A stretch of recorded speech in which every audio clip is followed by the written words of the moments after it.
মোংলা রামপালে যুবককে অপহরণ করে নির্মম নির্যাতন, আশঙ্কাজনক অবস্থায় খুলনা মেডিকেল কলেজ হাসপাতালে ভর্তি। বাগেরহাটের মোংলা রামপাল এলাকাতে এক যুবককে তুলে নিয়ে গিয়ে গুরুতর নির্যাতনের অভিযোগ পাওয়া গেছে। পরে অচেতন অবস্থায় তাকে রাস্তার পাশে ফেলে রেখে যায় দুর্বৃত্তরা। স্থানীয়রা গুরুতর অবস্থায় যুবকটিকে উদ্ধার করে দ্রুত ঝঞ্ঝনিয়া হসপিটালে নিয়ে যান। সেখানে প্রাথমিক চিকিৎসা শেষে তার শারীরিক অবস্থা অবনতি হওয়ায় উন্নত চিকিৎসার জন্য খুলনা মেডিকেল কলেজ হাসপাতালে পাঠানো হয়। তার পিতার মুখ থেকে শুনুন বিস্তারিত। আওরঙ্গজেব, আমার বাড়ি কাদেরখোলা রামপাল। আমার ছেলেটারে রাত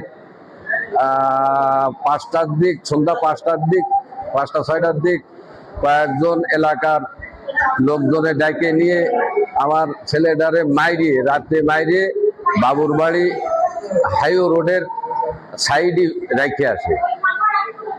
আমি সরকারের কাছে বিনীত অনুরোধ, আসলে আমরা কি সুস্থ জীবনযাপন করতে পারবো? আমাদের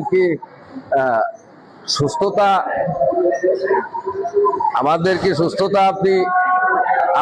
আপনি দিতে পারবেন? আমাদের এত বড় নির্যাতনের শিকার আমরা, নির্যাতনের থেকে আমরা রক্ষা পাতে চাই।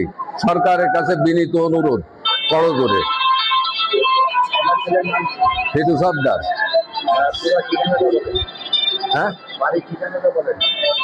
কাদেরখোলা রামপাল। আমার নাম আওরঙ্গজেব সর্দার।